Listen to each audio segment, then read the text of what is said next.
De Moyano. Bueno, Fernando Moyano. la presentación va a ser muy rápido. Va a dar una clase Valentín sobre el tema de ACV, ¿sí? Valentín Italiano sobre ACV. Muchas gracias. Gracias por la clase. Poner el tiempo.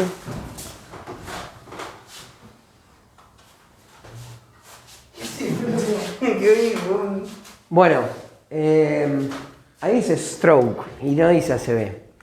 No lo puse así para que aprendamos inglés, lo puse así porque si decimos ACV significa accidente cerebrovascular, nos hace pensar que es un accidente y que si es un accidente pasó de casualidad, no se podía hacer nada, no se podía hacer nada antes, no se podía hacer mucho después y bueno, fue un accidente. Y en realidad no es un accidente esto.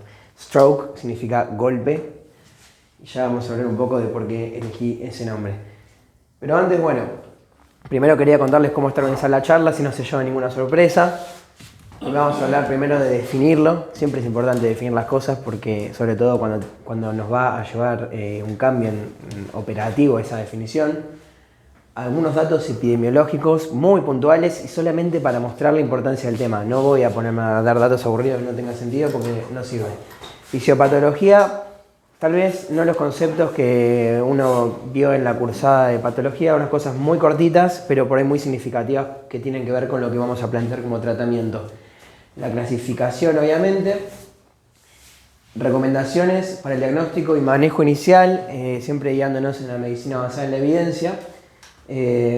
Y las últimas, bueno, prevención secundaria de ACV isquémico, manejo de ACV hemorrágico y lo último. ¿Por qué? Yo esta charla la pensé con distintos objetivos que van orientados a dónde estoy dando la charla. Estamos acá, todos trabajamos acá en el hospital y obviamente que esta charla fue preparada específicamente para acá. Yo quiero enfocar en dos cosas como objetivos. Ver cosas que se pueden hacer acá y que tenemos el recurso humano, económico, todo el tipo de recursos disponibles para hacerlas. Y ver cosas que no se hacen, pero se podrían hacer acá. Yo no voy a gastar tiempo en esta clase explicando cómo hacer una infusión de RTPA porque no tiene sentido, nunca se va a hacer acá. Pero por ahí hay algunas cosas que se podría llegar a plantear hacer en algún momento y ahí sí voy a meter un poco más de énfasis. Bueno, definición: episodio clínico de déficit neurológico atribuido a una lesión focal del sistema nervioso central de causa vascular. Dentro de esa definición hay algo que falta, que yo creo que falta para hacerlo un poco más, para no dejar afuera nada, pero que es clave en lo que es stroke, que es justamente lo que dice el nombre, stroke, de golpe, es que este déficit neurológico exactamente aparece de forma brusca. O sea, si tengo un paciente con un déficit focal, que podría ser una hemiparesia brachiocrural izquierda, que el paciente la viene teniendo de a poco en las últimas 2 semanas, no voy a pensar en un ACV. Probablemente piense en otras cosas primero. Lo que tiene el ACV es que sea el déficit que sea, que puede ser un signo de foco, ya vamos a hablar de signo de foco, o puede ser un síndrome confusional agudo, o puede ser un paciente que de golpe entra en coma, es de golpe, si no, no va a ser un ACV o un stroke. ¿Y cuánto dure? Pues si no, puede ser un AIT también. Ya vamos a hablar de eso también, pero el AIT siempre hay que pensarlo de forma retrospectiva. Nunca vamos a decir este paciente tiene un AIT. Vamos a decir este paciente tuvo un AIT cuando ya se recuperó. Ya vamos a llegar a eso. ¿Por qué es importante hablar de este tema? Obviamente puede provocar muerte e invalidez. Ya vamos a decir el número, pero es bastante importante el número. Puede recidivar. Como dijimos, no es un accidente, o sea que los factores causantes muchas veces persisten, a veces los podemos modificar y a veces no, o sea, la edad es uno de los principales factores y eso nunca lo vamos a modificar. Puede ser prevenido con prevención primaria, es una emergencia, pero no solo es una emergencia por la urgencia, es decir, el paciente se puede morir, sino que es una emergencia porque muchos de los tratamientos que se pueden instaurar necesitan ser instaurados de forma rápida, sí o sí, si no, no se hacen porque no sirven. Posee daño neuronal progresivo en el tiempo durante el episodio, es decir, mientras más dura el episodio se van muriendo cada vez más neuronas, pero a la vez también cuando el paciente va recidivando o manteniendo las mismas causas, puede llegar a tener daño crónico en distintas esferas del sistema nervioso, de la que es parte del sistema nervioso. Ya dijimos, nombramos algo de cuando hablamos de urgencia que tiene una ventana terapéutica óptima, más que óptima yo diría hasta necesaria, porque no es que el tratamiento, si lo hago en las primeras horas mejor y si no, bueno, no, si no lo hago en las primeras horas muchas cosas ni las hago directamente, no óptima sino necesaria. Tiene terapéuticas específicas y otras que están en investigación. Algunos datos epidemiológicos, como dije, muy cortos, nada para aburrir, es la cuarta causa de muerte en nuestro país. Primera, cardiopatía isquémica, segunda, tumores, tercera, enfermedades respiratorias, cuarta, accidente cerebrovascular. Es la primera causa de incapacidad por lejos. En nuestro país hay 10 personas que sufren un stroke por hora. 30% tienen mortalidad por el episodio per se. La mitad de los pacientes mueren a los 5 años si no son tratados con las terapéuticas específicas. Ahora vamos con lo que nombraron, el 75% de los pacientes con un stroke tuvieron un accidente isquémico transitorio, que después vamos a caer en lo que hagas, o por ahora solo lo nombro como factor de riesgo, que si una persona tuvo una IT tiene 10 veces más posibilidades de tener una ACV que una persona que no. Al menos 4 cada 5 pacientes quedan con alguna secuela. No lo puse acá, pero la mitad tienen algún grado de deterioro cognitivo después del ACV. Y, lo puse acá, 4 de cada 10, no la mitad, casi. Fisiopatología. Como dije, no vamos a por ahí hablar de lo típico que uno vería en la clase de patología cuando ve ACV. Muchas cosas por ahí las voy a dar por sabidas. Solamente voy a poner un par. Yo soy ayudante de fisiología en la facultad y me gusta mucho tomar estas cosas de lo que vi en la facultad y relacionarlas con la patología. En este caso, estas letras raras. Este es lo que más me importa, significa flujo sanguíneo cerebral, FSC. Es una medida de flujo que se mide en mililitros de sangre por minuto cada 100 gramos de tejido. Que esto va a depender directamente de lo que es la presión de perfusión cerebral, que es la presión, digamos, la parte de la presión arterial que le llega al cerebro, y inversamente de, obviamente, la resistencia vascular periférica. Es análogo a medir el gasto cardíaco, esto solamente que estamos viendo la parte del gasto cardíaco que llega efectivamente al cerebro, que es el 20% de la volemia. Normalmente tenemos valores de 100 mililitros por cada 100 gramos de tejido por minuto. Eso es lo normal. Si baja hasta 55 no pasa nada. Si baja entre 15 mililitros y 55 mililitros, vamos a tener lo que se conoce como área de penumbra isquémica, que ya en las siguientes diapositivas vamos a explicar un poquito más. Pero es clave este concepto porque es a donde tenemos que llevar nuestro tratamiento. Es la parte del cerebro que si hacemos algo se salva y si no hacemos nada le va a pasar esto. Menor a 15 mililitros cada 100 gramos de tejido es necrosis. A pesar de que sea en el primer instante del ACV, la zona que está necrotizada no va a volver a tener su funcionamiento por más tratamiento que hagamos. Siguiendo con esto, presión de perfusión cerebral, que como dijimos es la presión que le llega de sangre al cerebro, va a depender de esta cuenta, que es tensión arterial media, que obviamente depende, se calcula fácilmente a partir de la tensión arterial, restándole la presión intracraniana, la PIC. O sea que si hay una causa que me aumenta la presión intracraniana, ¿qué le va a pasar al flujo sanguíneo cerebral? Va a aumentar. ¿Aumenta o baja? ¿Se aumenta la PIC? Se aumenta la PIC. Baja. Puede ser que haya causas que aumenten la PIC, que también aumenten la tensión arterial media, entonces sí me aumenten el flujo sanguíneo cerebral. ¿Está bien? Por ejemplo, si a mí me aumenta la presión arterial, me va a aumentar la PIC, obviamente, porque aumenta la presión que hay en el cerebro, pero también va a aumentar la TAM. Entonces, por ese caso aumentaría. Pero hay causas que solamente me van a aumentar la presión intracraniana, como que se me acumule edema. En ese caso se me va a aumentar la tensión arterial media, al menos no de forma por esa causa, tal vez puede ser por forma refleja, pero no por esa causa. Y si la PIC en esos casos me va a bajar la presión de perfusión cerebral, me va a llegar menos sangre al cerebro, por ende va a entrar en isquemia. Fisiopatología, entonces seguimos con esto. Todas estas causas se llama mecanismo de autorregulación cerebral, lo que acabas de mencionar. Digamos, si volvés para atrás, tan menos PIC, ¿sí? Si tú tenés un paciente que tiene un ACV hemorrágico grave y estás monitorizando PIC, el paciente se despierta, asumiendo que está en la asistencia respiratoria, y te sube la PIC, tiene que subir la TAM. Sí. ¿Está? A veces los mecanismos del ACV compromete tanto al paciente que el paciente pierde el mecanismo de autorregulación cerebral. ¿Está? Entonces, si sube la PIC, vos tenés que bajar la PIC, y si no modifica la TAM, a veces mejora la TAM con el otro. ¿Está? Sí. Se pierde el mecanismo de autorregulación cerebral.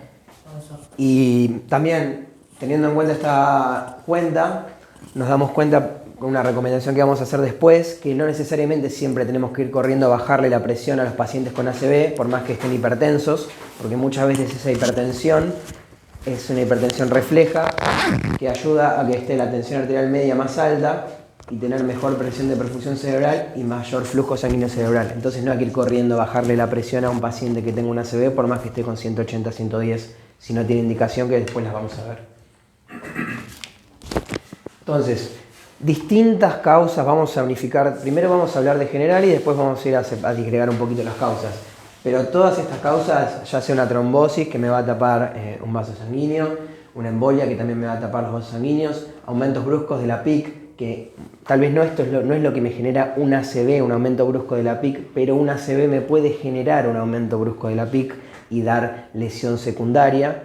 Siempre en todo lo que es neuro, tenemos la lesión primaria, que es la lesión dada, digamos, por el mecanismo fisiopatogénico en sí, por ejemplo, porque se tapa una arteria, y la lesión secundaria, que es la que se da por los cambios producidos por la lesión primaria. Porque si se nos tapa una arteria y se nos tapa, por ejemplo, la arteria carótida interna y se muere medio cerebro, ¿cómo se va a poner ese cerebro? ¿Cómo se pone un tejido que se está muriendo?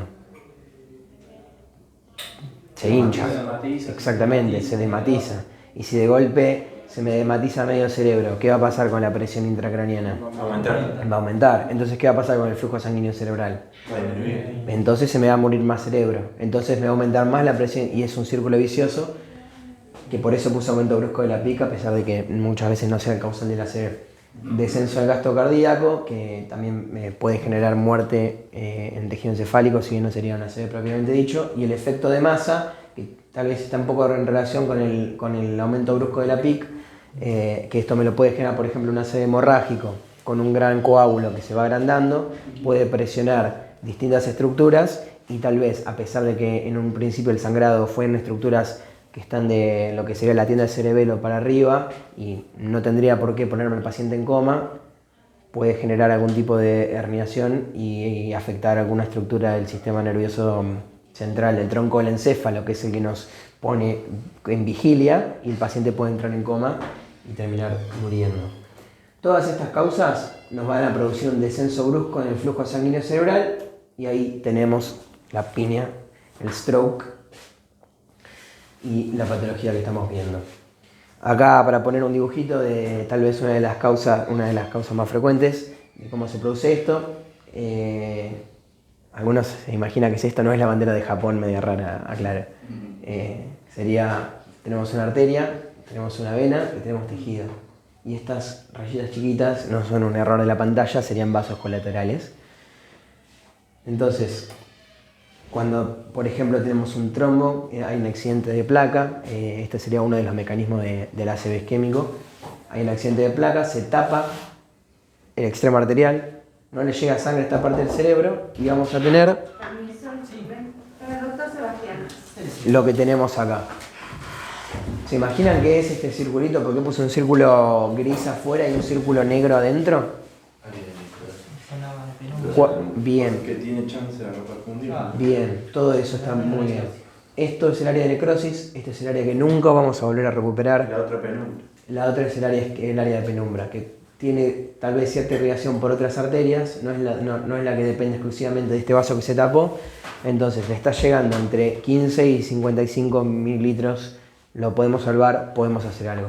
Acá no podemos hacer nada. Si tuvo la mala suerte que le pegó en el área 45 de Brodmann, que es donde está el centro del lenguaje, ese paciente va a tener una fascia de expresión por toda su vida. Ahora, si eso está en el área de penumbra y nosotros podemos hacer un tratamiento, le destapamos la arteria, volvemos a integrar el flujo, ese paciente que se iba a quedar con una fascia de expresión por toda su vida va a poder hablar. ¿Qué importancia tiene el área de penumbra? Justamente lo que dijimos recién. Nuestras intervenciones terapéuticas De nuevo, sobre todo esto cuando pensamos en como nuestro objetivo terapéutico en que el paciente no quede discapacitado, no cuando pensamos en que no se muera, cuando el paciente está grave y pensamos que no se muera, tal vez no importa, lo que importa es, vamos a otro tipo de estrategia, un ACV maligno. ¿Saben qué es un ACV maligno? ¿Un ACV isquémico maligno? Es cuando se tapa por lo menos 2/3 de la arteria cerebral media o más y literalmente se te muere medio cerebro. Y esos muchas veces, la mayoría de veces terminan en neurocirugía si es que se puede hacer algo por salvarlos. Ahí tal vez no vas a ponerte a pensar en el área penúmena, sino en descomprimir rápidamente, porque si no, por el gran aumento de la presión intracraneana, el paciente se va a herniar y se va a morir. En este caso, la mayoría de los ACV nos buscamos reintegrar que no quede discapacitado, ¿no? Bueno, vamos a hacer esta clasificación que ya la saben todos, al menos esta parte seguramente que la saben demasiado fácil. Isquémico y hemorrágico. Isquémico es cuando se produce una interrupción al flujo, hemorrágico es cuando se produce una extravasación de sangre, la sangre que está en el intravascular va al extravascular y por distintos mecanismos también termina produciendo isquemia. ¿Por qué? Porque produce efecto de masa, porque produce vasoconstricción refleja alrededor, porque a medida que se va desintegrando la hemoglobina produce especies reactivas de oxígeno. Todo eso va haciendo que tengan los mismos efectos, al menos a nivel de muerte del tejido encefálico o medular. Una ACV puede ser tranquilamente en cualquier parte del sistema nervioso central. Podríamos tener una ACV en algún segmento de la médula, que también sirve una ACV. Podría cursar con una paraparesia, con una hemiparesia, con cualquier tipo de síndrome medular. Son menos frecuentes, pero siempre todo sistema nervioso central puede tener una ACV. Entonces, acá pusimos una subclasificación del ACV isquémico, que son el 85% de los casos. No me quiero detener tanto en esto, pero bueno, para nombrar las causas de por qué serían. Puede ser por enfermedad aterosclerótica, que es cuando las arterias están enfermas, tenemos una placa ateromatosa que puede tener un accidente de placa, lo mismo que un infarto, y tenemos hipoperfusión, o a partir de esa placa ateromatosa que puede estar, por ejemplo, en la bifurcación de la carótida, se pueden lanzar émbolos y esos émbolos tapar y generar una ACV. Enfermedad de arterias penetrantes se da en los pacientes, sobre todo en pacientes hipertensos, son arterias chiquititas que irrigan principalmente sustancia blanca. Por ahí tienen mejor pronóstico que los otros. Embolias cardiogénicas, que se da cuando hay distintas patologías. ¿Dónde está el doctor? Allá. Doctor, ¿puede venir un ratito? Es un correjito romano, pero no importa. Patologías que pueden generarnos trombos a nivel cardíaco y esas ser lanzados por lo que es en la vasculatura y llegar hasta el cerebro, por ejemplo una fibrilación auricular, por ejemplo un infarto masivo, por ejemplo una endocarditis. Causas raras que no me voy a meter, y criptogénico es simplemente cuando no le encontramos la causa. Y después tenemos el accidente cerebrovascular hemorrágico, que después lo vamos a nombrar un poquito, pero bueno, tenemos la hemorragia subaracnoidea y la hemorragia intraparenquimatosa. Acá tenemos las imágenes tomográficas, que siempre que pude metí algunas para ir viendo. Acá, por ejemplo, ¿dónde ven el sangrado? Allá, ahí abajo a la izquierda, a la derecha. Es todo esto, parece que es con contraste, pero en realidad no es con contraste. Parecía que era abajo. Sí. Es que puede tener también, porque es que está en todos lados, porque la sangre está en lo que es el sistema de las cisternas. La sangre se ve en tomografía espontáneamente hiperdensa, y esta placa se puede confundir con una placa con contraste, pero obviamente que en el contexto de un paciente que se sospecha de esto, que es muy típico, es una hemorragia subaracnoidea. Y acá acá sí que claramente no es muy difícil ver la lesión. Vemos toda esta pelota de sangre que está desviando la línea media. Este paciente probablemente esté en coma mínimo. Bueno, antes de empezar con tal vez las recomendaciones y qué hacer, primero quería charlar un poco para que nos pongamos de acuerdo sobre qué sería basarnos en la evidencia para hacer las recomendaciones. Hay dos cosas que hay que saber en relación a la evidencia de cada recomendación, que están relacionadas pero no son lo mismo. Uno es la clase de la recomendación o la fuerza de la recomendación, y el otro es el nivel o calidad de la evidencia. Para decirlo en términos sencillos, la clase o fuerza sería, mientras más alto, más recomendado es para el paciente. No estamos pensando directamente en de dónde salió el estudio, si bien un poco sí. Acá lo que nos importa es qué tanto lo necesita el paciente. Y en lo que es el nivel o calidad de la evidencia, lo que estamos viendo es de dónde sale esa recomendación.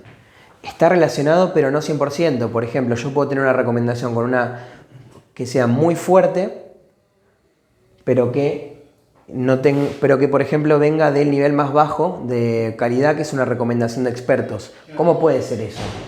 Puede ser porque hay cosas que no se van a estudiar, que son muy obvias, que no son rentables o que no hace falta. Por ejemplo, por dar un ejemplo, el uso de la furosemida en pacientes con insuficiencia cardíaca congestiva descompensada es una recomendación clase 1, pero de calidad C. Es una recomendación de expertos. No porque no hay sirve. ensayos clínicos sobre eso, no hay estudios que... Exactamente. Nadie se va a poner a hacer un estudio sobre probar a darle pacientes algunos furosemida y otros no darles nada, porque en un paciente que está con una insuficiencia cardíaca descompensada, que se está ahogando en disnea de todas las secreciones que tiene el pulmón, sería poco ético no darle la furosemida. Entonces nunca se va a probar y siempre va a ser una recomendación 1C. ¿Está bien? Entonces, clase es que tanto lo recomendamos, niveles de dónde sale. Que el nivel A sale de varios estudios randomizados, controlados con grupo control o un metaanálisis. Grado B sale de un estudio bien armado o varios estudios retrospectivos, varios estudios prospectivos de cohorte, no experimentales, pero bien hechos. Y grado C en general son recomendaciones de expertos. Bueno, vamos a recordar un poco la definición antes de meternos en las recomendaciones. Es un episodio clínico de un déficit neurológico súbito, agrego yo, atribuido a una lesión focal del sistema nervioso central de causa vascular.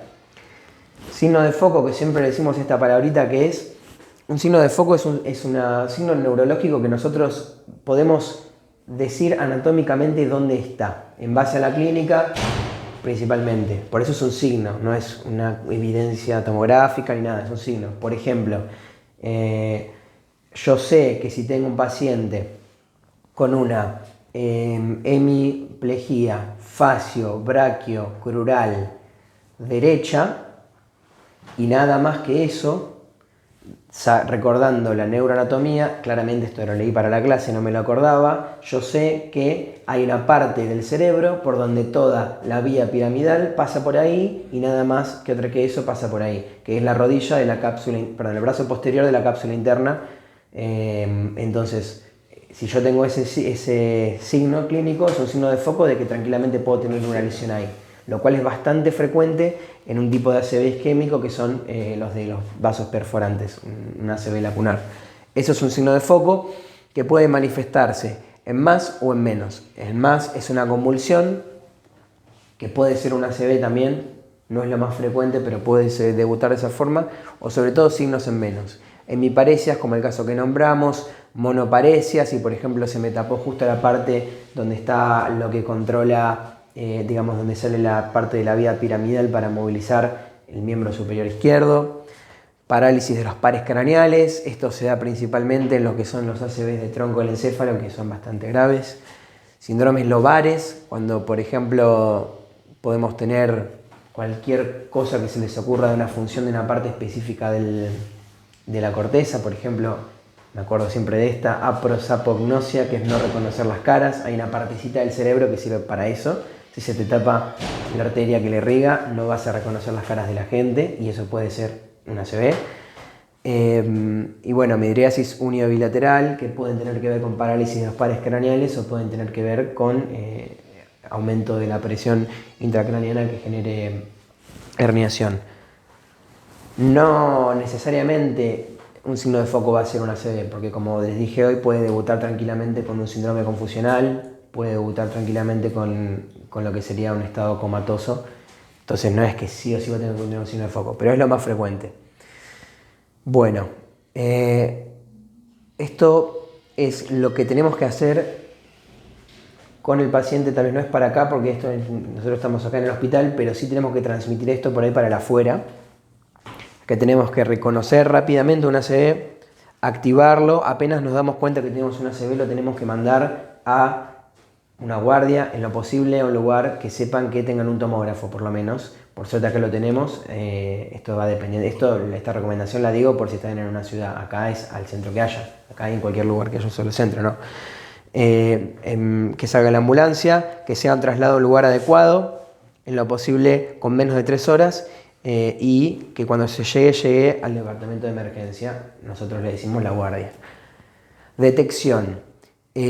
Puse hay varias escalas, digamos, para detectar ACV en el prehospitalario, que es lo que tendrá que saber la población general. Todas tienen más o menos la misma sensibilidad y especificidad, por eso yo elegí esta, que es la escala de Cincinnati, porque es muy sencilla.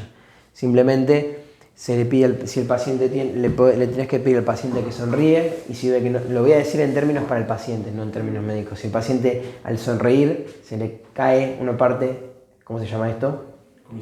Claro, parálisis facial, pero al paciente decimos, si se le cae un poquito acá, eso ya uno es signo de ACV, de golpe.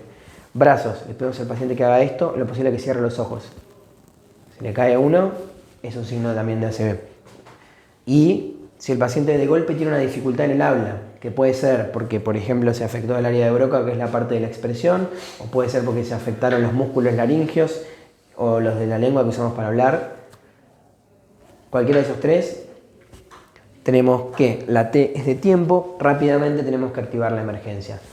Como les dije, obviamente que un ACV puede debutar con otras cosas, como con un vértigo agudo, con una amaurosis, de 1000 formas, pero esto es para detectar lo mayor posible de una forma que la población general lo entienda. Nosotros sabemos que puede debutar con cualquier signo neurológico. ¿Qué sensibilidad tiene Entre 70 y 80% tienen todos este tipo. ¿Qué tengo que hacer con el paciente antes de pedir la tomografía? Porque como ya sabemos, no estoy adelantando nada, este paciente tenemos que hacerle rápidamente una tomografía. Pero estas son las cosas que sí o sí hay que hacer antes de una tomografía.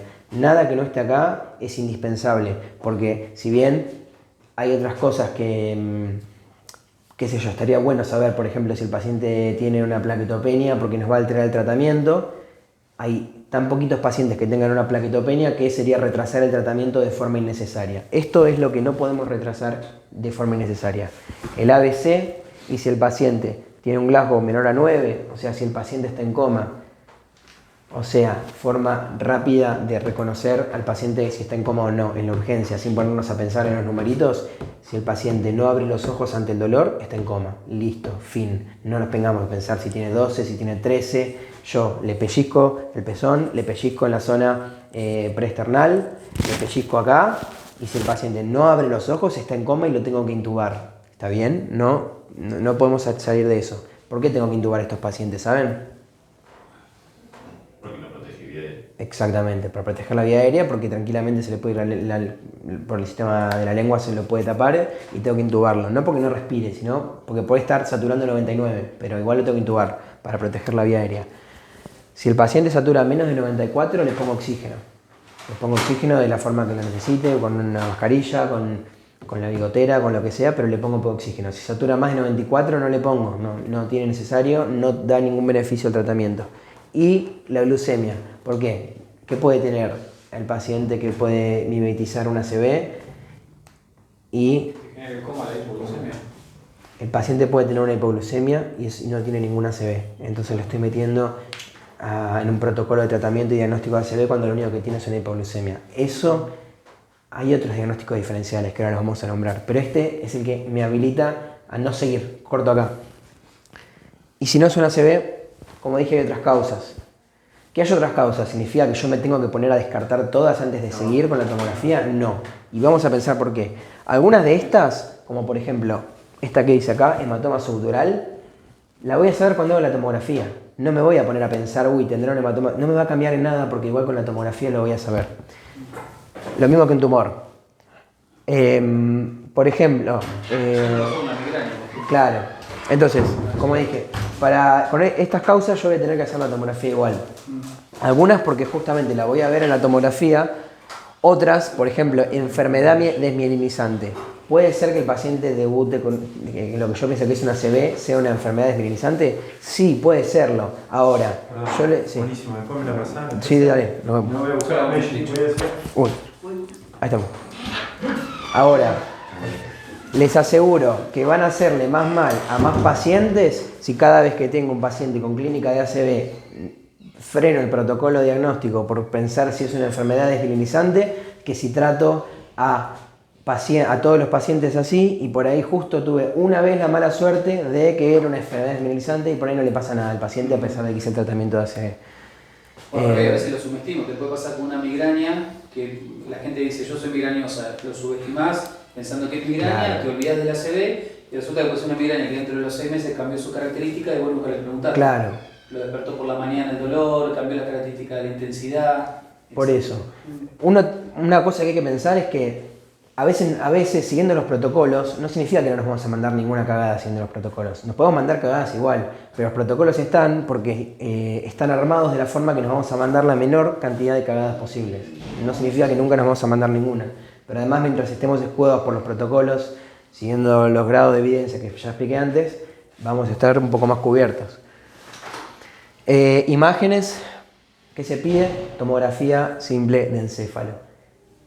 Por ahí, algunos lugares privados piden resonancia en ACV, puede ser, pero no es lo recomendado de ninguna guía, no en Argentina, no en los países subdesarrollados. En todos los países te recomiendan un TAC simple de encéfalo y punto, como primer estudio. Cada institución puede tener algunas modificaciones, pero el estudio es este, en un principio. Y acá tenemos algunos ejemplos de cómo se pueden llegar a ver, como en este caso, que si no me equivoco, este es totalmente normal. ¿Por qué? Porque puede ser un ACV isquémico esto. Acá, ¿qué vemos acá? ¿Alguno sabe cómo se llama esto? Recuerden, es un ataque simple sin contraste. Esto se llama signo de la cuerda y es una hiperdensidad que es cuando se ve el coágulo tapado. Esto se puede ver en el hiperagudo y es un signo directo. Directo este, porque esto está tapado ahí. Porque es ver el trombo. Acá, ¿qué vemos? Bien, acá vemos tres cosas. ¿Cómo se llaman estos cositos que están acá? Del cerebro. Estos son los surcos, las circunvalaciones y los surcos. Véanlos de este lado. De este lado, ¿se ven?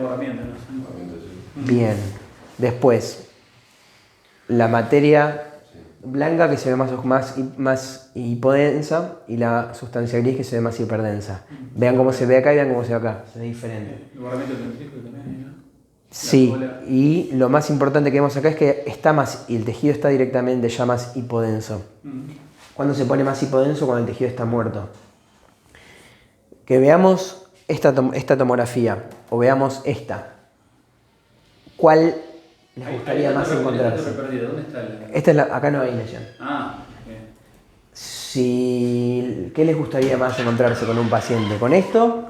Y decir, ay, buenísimo, es una ACV, la diagnostiqué, o mejor con esto, asumiendo que lo hacen una ACV. Y con esta primera, porque la otra ya no tenés chance de tratarlo porque ya está. Totalmente. Exactamente, esa está más evolucionada. Pasaron más horas, puedo hacer menos. En este caso, ¿qué ven? ¿Qué tipo de ACV es esto? ¿Isquémico o hemorrágico? Hemorrágico. Bien, hemorrágico. La sangre se ve espontáneamente hiperdensa. En este caso produce efecto de masa, produce desplazamiento de la línea media. Este paciente probablemente está un poquito complicado. ¿Y acá qué vemos? Muy bien, hemorragia subaracnoidea. Venga, se recibió con imágenes, así que la tiene muy clara con todo esto. Y acá,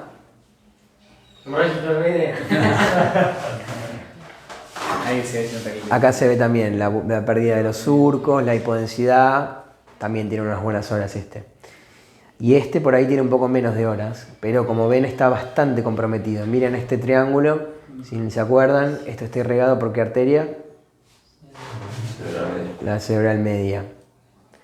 No tiene desplazamiento de línea media, pero tiene bastante territorio afectado. Bueno, una más acá, también de la cerebral media en este caso, del lado izquierdo. Un tip que me enseñaron para acordarme rápidamente qué lado es qué lado en la tomografía, así y así. La que señalo con la derecha es la derecha, la que señalo con la izquierda es la izquierda. Listo, no tengo que pensar más. Y acá hay algunos casos más en este caso, también una hemorragia subaracnoidea, como la que vio Benja hace un rato. Estos son los tiempos que recomienda el National Health Institute de Reino Unido en los cuales deberíamos hacer el tratamiento. No lo pongo para que nos desanimemos, no tenemos que llegar a esto, pero bueno, estos son los tiempos propuestos, por eso lo digo rápido porque no sé ni para qué los puse. Pero bueno, algunas clasificaciones del ACV isquémico es que puede ser de grandes vasos cuando afecta a los vasos que están, digamos, ya son, no es la arteria cerebral media, sino ya sus ramificaciones, por ejemplo, van a afectar a menor territorio que cuando afectan a, perdón, al revés, estos son los vasos grandes justamente, los circunferenciales son las divisiones. Estos son más afectados en los accidentes de placa, estos por ahí son más afectados en las embolias, porque como son vasos chiquitos y los émbolos que viajan son más chiquitos, lo más probable es que te tapen estas. Y la de los vasos perforantes, que las que nombramos hace un ratito, que son arterias en pacientes hipertensos, que por la degeneración de las arteriolas, por la misma hipertensión, se cierran, no les llega sangre a esa parte y se infartan. Otra clasificación es que podemos tener acá, sí, vamos a nombrar lo que es un accidente isquémico transitorio, que por definición un accidente isquémico transitorio dura menos de 1 hora, no tiene que dejar ninguna secuela funcional y ninguna secuela en imágenes. ¿Cómo sé yo en el agudo que eso no va a dejar ninguna secuela funcional y ninguna secuela en imágenes? Por ejemplo, me viene un paciente con una hemiparesia facioauricular. ¿Yo puedo pensar que el paciente tiene una AIT entre mis diagnósticos diferenciales? Digo, bueno, esperemos, no le hagamos la tomografía, por ahí es una AIT. No le hagamos ningún tratamiento porque por ahí es una AIT. No, siempre es retrospectivo. La única función de definir una AIT es que si yo sé que un paciente tuvo una AIT, es un paciente que tiene 10 veces más riesgo de tener una ACV, le tengo que estudiar las carótidas, me tengo que fijar si no tengo una fibrilación auricular, me tengo que fijar un montón de cosas, pero no tiene tratamiento la AIT, digamos, en sí. Exactamente, que ya sería la prevención secundaria, porque yo soy un paciente enfermo, no es primaria. Pero me sirve para eso el AIT. Y después, déficit isquémico. ¿El tema que ha salido que el tema de la hora ya se ha sacado? Que ¿Qué? No, es que antes era 24 horas y ahora es 1 hora. Pero puede ser que lo hayan sacado. Hasta yo leí que en 2018 era 1 hora. Antes era 24 horas, creo. Si no me equivoco, pero lo sacaron porque era una locura. O sea, estás haciendo que la gente se trate menos. Pero sí es importante que es retrospectivo y no deja hablar.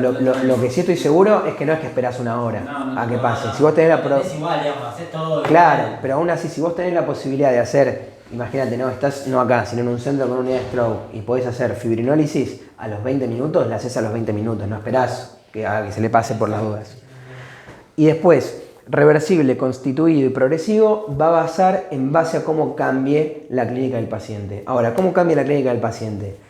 ¿Eso es una cosa medio pareciómetro? No, tenemos que ir midiéndolo clínicamente de forma estandarizada y para eso tenemos los criterios del NIHS, que es una de las escalas clínicas que se usa para medir ACV, que no es, es muy fácil de medir en el sentido de que no necesito más que entrenar a una persona para hacerlo. Todo lo que no voy a hablar bien de todo lo que es porque no es algo que vamos a hacer acá, pero no es más que medir la fuerza de un brazo, del otro, de la cara, pedirle ciertas órdenes. Y eso, no es que necesitas un resonador para hacer esto. Necesitas una persona entrenada, nada más. Y ahora vamos a hablar un poco de qué habría que hacer como los tratamientos que tienen evidencia. De nuevo, acá no voy a insistir mucho en cómo hacerlo. ¿Qué practicidad tenés con la clasificación anterior? ¿Para qué te sirve? Ahí vamos, ahora lo voy diciendo. No voy a plantear cómo hacer estos tratamientos porque es algo que nunca jamás en la vida vamos a hacer en este hospital. Pero quiero contar que están, mostrar la evidencia que tienen y ver cómo se podría llegar a implementar algo que obviamente no depende de acá nada más, pero en un futuro por ahí tengo una idea. Vamos a ver si sale. No es para acá, o sea, tengo que ser casi presidente para aplicarla, pero nada, vamos a ver. Esta es la escala del NIHS, que como ven simplemente es ver la mirada, no es nada que necesite más que una persona entrenada.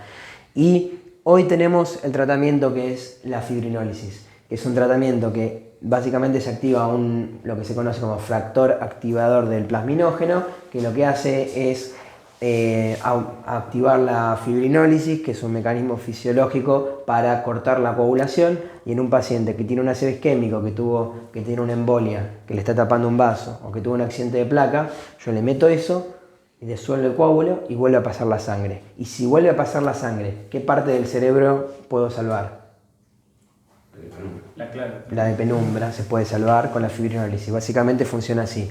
Como ven, lo que dice acá, en pacientes que son elegibles, el beneficio es dependiente del tiempo y debe ser dado lo antes posible. Recomendación 1A. Y que obviamente los pacientes deben estar preparados, los médicos deben estar preparados para tratar los potenciales efectos adversos, como pueden ser complicaciones de hemorragias o angioedema. Por eso no es que lo voy a mandar a hacerlo en cualquier lado. Si no tengo esto, no voy a hacer esto. ¿Está bien? Siempre primero no herir. ¿Sirve? Descenso de la mortalidad o incapacidad de 3 a 6 meses en un resultado significativamente estadístico. Tiene un leve aumento de la posibilidad de hemorragia intracraneal versus placebo. Hay un dato que leí, el único lugar, porque esto tal vez es internacional, pero en Argentina, por ejemplo, fue estudiado en la ciudad de Jujuy, no estoy tirando un dato de la no sé qué de Chicago, y en Jujuy bajó un 50% de la mortalidad, por ejemplo, en los pacientes. Y también tiene muchos más beneficios en lo que es la incapacidad, pero ya la mortalidad también la tiene. Acá está solamente para que me crean, que le pongo los resultados del metaanálisis que demuestra que sirve. Se recomienda el uso de RTPA por vía intravenosa con una ventana de tiempo hasta 4 o 5 horas y no más de 3 horas en pacientes de más de 80 años, con los criterios de inclusión, clase 1, nivel de evidencia A. Ustedes por ahí no estaban en esa parte, pero expliqué un poco lo que era la diferencia entre la fuerza de una recomendación y la calidad de la evidencia. Estoy hablando de eso, por ahí ya que está filmada se puede ver esa parte. Y esto lo puse acá. Sí. Un tratamiento que sí lo tenemos que hacer acá, se debe indicar aspirina dentro de las primeras 24 horas en los pacientes que no reciben RTPA y luego de ese periodo en los que fueron con tratamiento. Si le hice RTPA no le voy a dar aspirina porque tiene más chance de sangrar. Bueno, después vamos a meternos en qué podríamos hacer acá, pero vamos a ir con lo que sí hacemos acá. Indicaciones para tratar la hipertensión arterial. ¿Esto por qué? ¿Es común que un paciente con una ACV esté hipertenso? Sí, es común. ¿Por qué es común? Y podría aumentar el flujo sanguíneo para tratar de compensar esa... Exactamente. Bien. Sí. Podrían haberme dicho que también estaba bien porque el paciente es probable que sea un paciente hipertenso porque es el principal factor de riesgo, pero la respuesta que más quería era esa. Porque el mecanismo reflejo de el cerebro cuando siente que le llega menos sangre lo que hace es que le llegue la mayor cantidad de sangre posible. Entonces van a tener tensión arterial alta de forma común. Entonces, ¿cuándo tenemos que bajarla? Solamente en estos casos. Si diagnostiqué otra cosa que es una encefalopatía hipertensiva, si hay una disección aórtica, que va a tener una clínica distinta obviamente, cuando el paciente tiene una insuficiencia renal aguda, si bien, como dije, no le voy a sacar sangre para medir otras cosas antes de la tomografía, una vez que lo tengo internado, probablemente voy a pedirlo al laboratorio y ver si tiene una insuficiencia renal aguda, ¿no? Si tiene un edema agudo de pulmón, un infarto, o solo por valores, si tiene una tensión arterial mayor a 220-120. Si no, no la voy a bajar la tensión arterial, la voy a dejar en un principio porque el cerebro está tratando de que le llegue la mayor cantidad de flujo sanguíneo cerebral posible. Lo último que puse es que si el paciente es candidato a fibrinólisis, que hoy por hoy no lo va a hacer acá, son estos los valores, no 220-120, sino 185-110. No tratar la hipertensión en agudo por fuera de estas indicaciones. ¿Está bien? El tratamiento de la hipertensión, la betalol es el tratamiento más indicado, 10 miligramos intravenoso y luego por infusión. Y esto, siempre corregir la hipovolemia, recomendación 1C. De nuevo, ¿por qué se imaginan que es 1C con lo que hablamos hoy hace ratito? Porque sería poco ético no corregirse. Claro. La recomendación es 1, tiene una fuerza altísima, o sea, tenés que corregirla sí o sí. Ahora nadie se va a poner a hacer un estudio comparando a los pacientes deshidratados y vamos a hidratar a la mitad y en la otra mitad no, a ver qué pasa. No se hace eso, porque no es ético. Es una recomendación que va a ser 1C toda la vida, nunca va a ser 1A. Otras cosas, no hay evidencia de una mejora al expandir el volumen. Uno podría pensar fisiopatológicamente que si lo expando le va a llegar más sangre. No, no demostró evidencia. De hecho, puede aumentar el edema y puede hacer peor. Si tiene temperatura mayor a 38 grados, usar antipiréticos. ¿Por qué se les ocurre que no está bueno que el paciente tenga? ¿Qué pasa cuando aumenta la temperatura? Aumenta la frecuencia cardíaca, aumenta el flujo, ¿no? Aumenta, ¿qué más? Yo, por ejemplo, salgo a correr, necesito usar más nutrientes, estoy temblando para aumentar la temperatura, aumenta el metabolismo. Y si le está llegando poca sangre y encima le aumenta el metabolismo, se muere más cerebro. Entonces, siempre que haya más de 38 grados, usar antipiréticos. No medios térmicos, sino antipiréticos. La glucemia, mantenerla entre 140 y 180, porque demostró peores resultados con glucemias mayores a 180, se corrige con insulina corriente. No, tampoco ir corriendo a administrar una glucosada si el tipo tiene 100, solamente glucemias menores de 60. Y indirogaciones de cirugía en ácido isquémico, principalmente ácido maligno, que es lo que hablamos, cuando se tapa más de 2/3 de la cerebral media. Son pacientes que tienen una hipertensión endocraniana importante por todo el edema, y cerebeloso, porque al ser en fosa posterior produce un efecto de masa directamente sobre el tronco del encéfalo, pudiendo producir rápidamente que se hernie, se deteriore y se muera. Prevención secundaria, ¿qué tenemos que hacer hasta la segunda semana? O sea, esto no es lo que le dejo de medicación después, es lo que le dejo mientras esté internado acá y al principio. Si le doy antihipertensivo por los medios que ya dijimos, no bajar más que un 15% en el primer día, porque si se lo bajo de golpe, como hablamos, le llega menos sangre al cerebro y es contraproducente. Con tensiones arteriales mayores a 140/90, que ya están estables, que ya están fuera de peligro, se puede iniciar el tratamiento, reiniciarlo, o sea, pacientes que ya eran hipertensos lo puede reiniciar. Esto es importantísimo y hay que hacerlo acá y se puede hacer acá. Screening de disfagia. ¿Por qué puede tener disfagia un ACV, un paciente con un ACV? ¿Qué se les ocurre? ¿Qué parte del cerebro se les puede morir?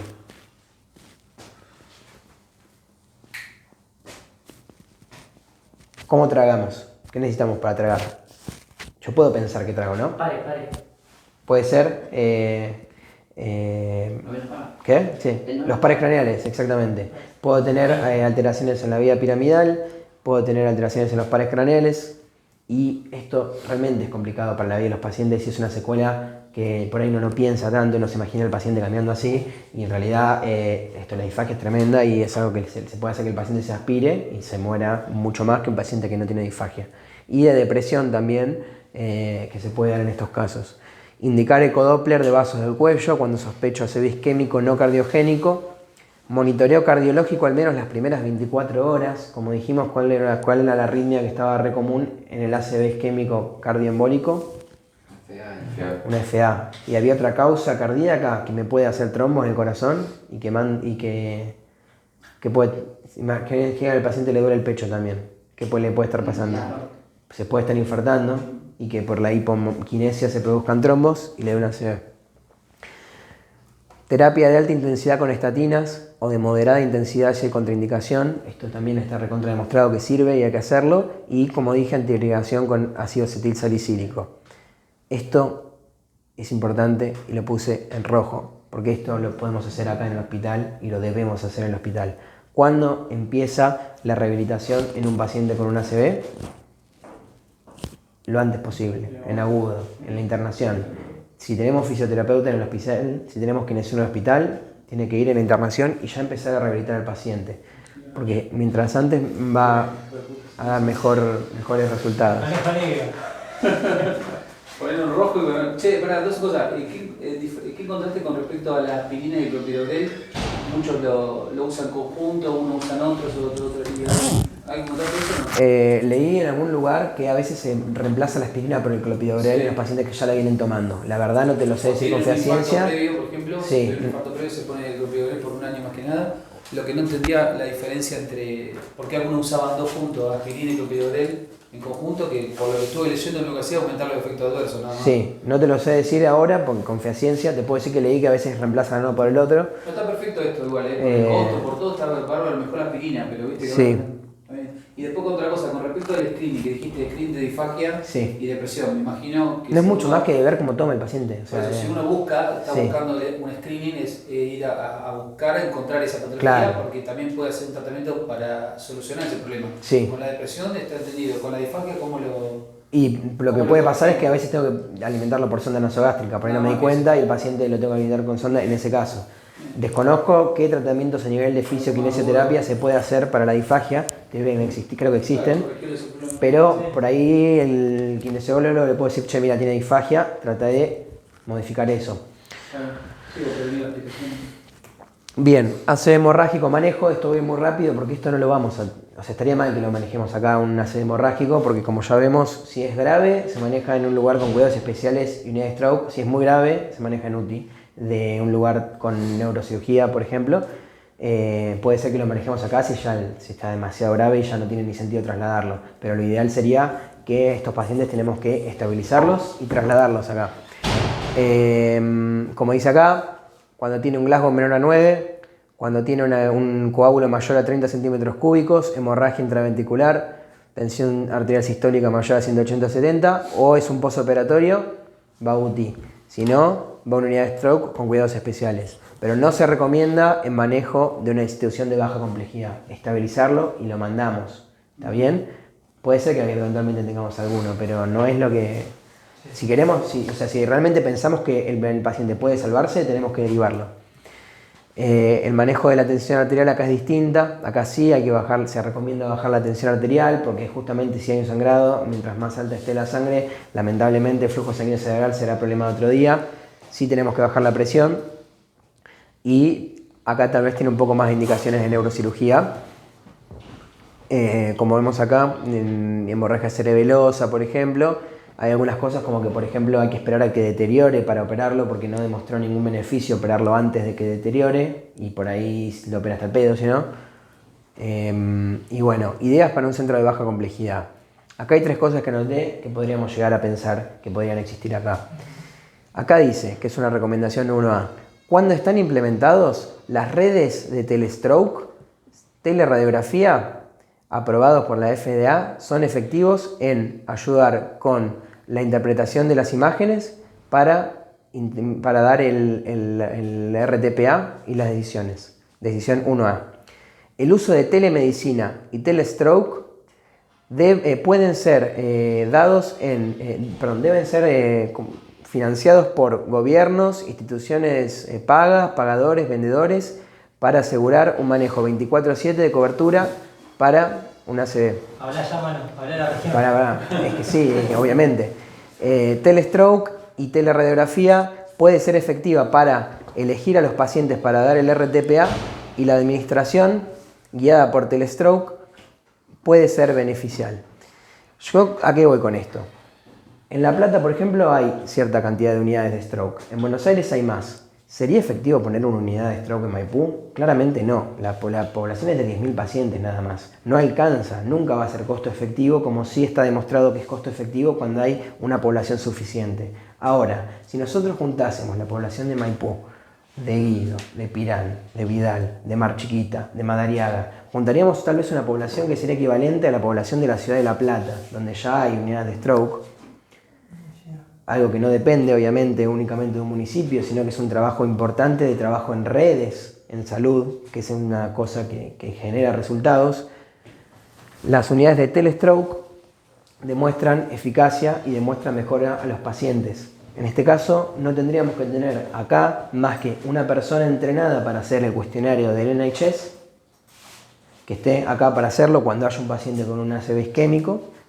Tener la ampolla en heladera preparada para pasarla y con la unidad de telestroke se maneja por videollamada. Estuve leyendo un artículo que explica cómo hacerlo y cómo demuestra eficacia y se podría eventualmente hacer este tratamiento que realmente baja un montón las complicaciones, la discapacidad en los pacientes.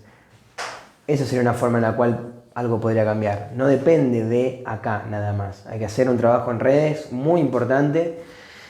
Pero es algo que existe y que hace digamos, hace 7 años en Estados Unidos solamente el 1% de los pacientes que tenían un stroke y eran elegibles terminaban teniendo un tratamiento con RTPA. Y hoy aumentó muchísimo ese número, principalmente gracias a esto. Hoy en Argentina, datos del año 2019, solo en instituciones privadas, el 1% de los pacientes que tienen un ACV y son elegibles reciben el tratamiento. Es bajísimo, imagínense, dije instituciones privadas, no dije públicas y privadas. O sea, uno tendería a pensar que es más probable que haya unidad de stroke en privado. Solo en 1%, es bajísimo el número. Ya sabemos que el tratamiento está, que existe, que es costo efectivo, que lo que sale en ampolla es mucho menos que lo que sale toda la rehabilitación que va a tener el paciente. Tenemos que pensar cómo hacer que llegue a los lugares. Y una forma que llegue es la telemedicina. Acá dice justamente que los servicios de telestroke demostraron valor para elegir a los pacientes para dar la TPASA, para hacer el diagnóstico, para interpretar la tomografía, para transferir a los pacientes que necesiten terapia por un ACV hemorrágico, para terapia intensiva. O sea, está demostrado que funciona. ¿Está bien? Y bueno, ¿qué podemos hacer puertas afuera? Acá dice, el salón de belleza funciona como plataforma para educar sobre el accidente cerebrovascular.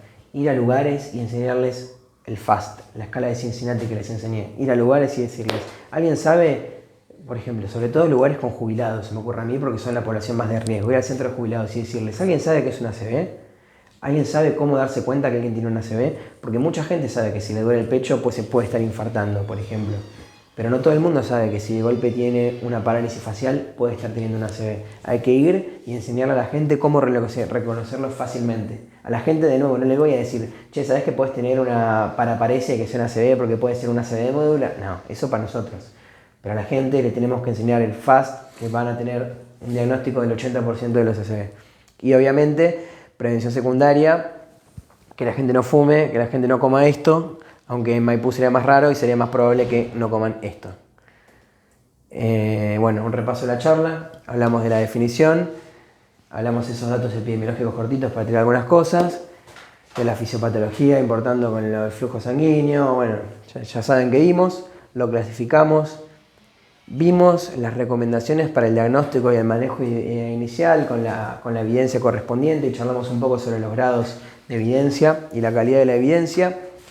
Hicimos la prevención que podemos hacer una vez que ya tuvimos el ACV acá en el hospital, el manejo del ACV hemorrágico un poco y charlamos un poco estas cosas de qué podemos hacer desde nuestro lugar. Como me gusta terminar mis clases con algo que no tiene nada que ver con la medicina, o sí, acuérdense que como decía Nietzsche, esto vale para todo, no hay hechos, solo interpretaciones. O sea, todo lo que dije puede ser mentira. Nos vemos.